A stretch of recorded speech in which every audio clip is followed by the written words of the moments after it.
again one of the things. No one knows the answer. You can't sit there and say that you know that is the answer. But what I can say, Liam, is the most probable and logical answer is the Creator. And I would ask you, what would you say is a more logical and credible answer than that?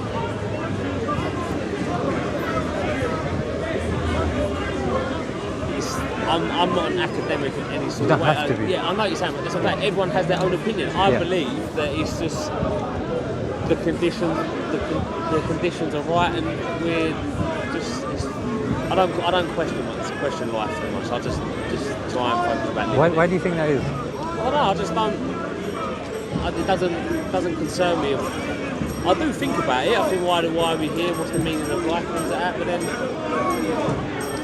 There's two things. You shouldn't really waste your life thinking about that. That's the only anyone can believe what you want to believe. That's got nothing to do with me. With all these other people with. That's not my concern as such. I believe that you can believe or say whatever, you can do whatever you want to do. It doesn't have any concern unless it obviously harms or affects other people. Then it obviously is a problem. But other than that, it doesn't. I think everyone should be more worried about living their life to the best they can be. Let me give you an example, Liam. If you're living your life here, and you're just going about your business, being a good citizen, not harming people, someone puts a bag on your head and then takes you away and then sticks you on a train somewhere, and takes it off, and you're given nice food. What's going to be the first question that comes to you? You're not going to say, you know what? Forget why I'm here. The food is nice. I'm going to enjoy myself. It's tasty. Forget about that. It's not important. I need to worry about enjoying myself on this train. And somebody goes, do you know where you're going? It's not important. When are you going to get off? Look, everyone just doing their thing. Let everyone do their thing. Like, I'm not here to... That's fine. But you know what? You've been doing this a long time, isn't you? You adapt quick. You adapt to the situations quick. I know what you're saying. It's because I'm going to be honest with you, Liam. Like, look at me. I'm a handsome guy. You know what I'm saying? I'm young. We're both young. Yeah. But think about it. This is a Sunday. I work Monday to Friday. Yeah. I'm here. Look, I'm not... am I forcing something upon you? Am I being aggressive? No. Listen, if you was, I wouldn't be... You know what I'm saying? So the thing is, Liam... born in this country, I know about this sort of stuff. I love it here. But the thing is, I'm still here, Liam, spending time discussing this with you. If I wasn't sure about it, I wouldn't be here wasting your time. In fact, I would consider it a disrespect that if you ask me something and I give you a fluffy answer, I'm calling you towards something and I can't answer your question, I would actually say it's disrespectful to you. I'd have to apologize to you. I'm going to make a few claims now, Liam. That makes Islam different and unique compared to all other religions. And you're welcome to challenge me whenever you want, with whatever you want. First thing is this: if something comes from God, Liam, and it's a revelation, surely that revelation, if there's a book with words of God, surely it should be free from human interference. You can't just dip in there, change stuff, move stuff about, and then people are saying, you know what, it's been changed, but let's go with the message. No, the book has to be preserved because it's from God. And you tell him... Did God write the book? No, God, it's the word of God, and then it was compiled into a book. So that's going to be one of my arguments. By people. But how do you know that? How do you know for certain there isn't corruption in it? I'm not saying there is. Of course. But no, I'm saying, it's like, a valid... how do you know there isn't? Like I said, it's been comprised on how many thousands of people have put their contribution into the book. 100%. Exactly. So it's more of... You're right, I agree with you. Yeah, it's like that, but it's like... But let me answer that, because the Qur'an's different. I'm going to tell you how. The Old Testament, when it was revealed, Liam, it had to be copied down. Now, I don't know if you remember, how old are you? 25. You're a bit younger than me. When I was at school, we'd write our essay out and then we'd have to copy out again. For display purposes. You know, when it goes on display and that. So when we do it on display, what happens is sometimes, Liam, when I would copy stuff down, if 2 sentences ended with the same word, my eye would automatically skip a line. Or if there's like 2-3 words that are similar in like 3-4 lines, you miss certain chunks out. Now, Bart Ehrman calls this technique parablepsis, or homoitelioton, yeah, which just means that you're missing chunks. That applies, Liam, to the Old Testament and the New Testament. Why? Because they were, like you've articulated, it was written down. Now, the Qur'an was different, because the Qur'an, when it was revealed by speech, and it was memorized. So primarily, whilst the other books, they were written and they were paper-based, the Qur'an, on the other hand, was memorized. And because the Qur'an was memorized, that's how it was passed on. Now, within the life of the Prophet, it was also written down, but the primary way of preserving it was a memory. Now, if you don't believe me, Liam, you can Google this, YouTube this. There are children as young as 3 and 4 that have memorized the entire Qur'an. In fact, I'll put another challenge out there, and I will say there is no other book, and I've got like 4 cameras there, yeah? And like you said, I'm well read as well. Yeah, I'll tell you. So there's no other religion that can make this claim that their book has been mass memorized. Every other book has been written, has been copied, and there's another bold claim I'm going to make. When you go to a Christian, ask them, how many books are there in the Protestant Bible? They're going to tell you 66. You ask them, what about the Roman Catholic? 71, 2 or 3. Yes. Yeah? And then the Ethiopian Orthodox, 80 something. Hang on a minute. This is from God. So it depends what sort of Christian you are, and you've got entire books that are extra in those books. I'm sorry, but this isn't convincing to me as an agnostic that's looking into religion. Now you say, okay, what about you? I'll tell you. There's certain sects within Islam. Sunni, Shia, this, that. Liam, all of them, they believe that there'll be dispute about other things. When it comes to the Qur'an, every single Muslim believes in the same Qur'an. And there are manuscripts. And I'm moving on to the next claim now. Islam is the only religion that can track the Qur'an, the manuscripts of the Qur'an, to the person that claims it was revealed to. There's no manuscript that we have today on this planet that is traced to the time of Jesus, that's traced to the time of Moses, but we do have, in fact, it's not in some Arab country, it's in this country, Liam. Birmingham University has one of the oldest manuscripts of the Qur'an. So this is the third claim. We have manuscripts, Liam, that are tracing back to that time. But when it comes to Jesus and Moses, you don't have people, now listen to me carefully, you don't have people of independent other religions that can verify their existence.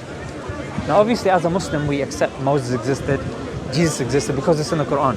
However, if you're going for manuscripts that can be dated and carbon dated, you know, for you to tell, carbon, exactly. There are 3 sources. Yeah, if you want, I can tell you exactly the names of those sources as well, but they sound a bit funny.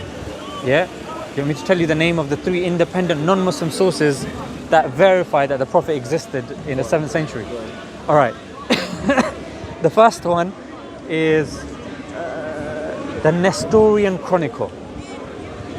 The second one is the more famous one. It's called the Doctrina Jacobi Nuper Baptizati. You can see it was a mission to memorize. And the third one, the third one's the tricky one. Bishop Sabius of the House of Bagratunis.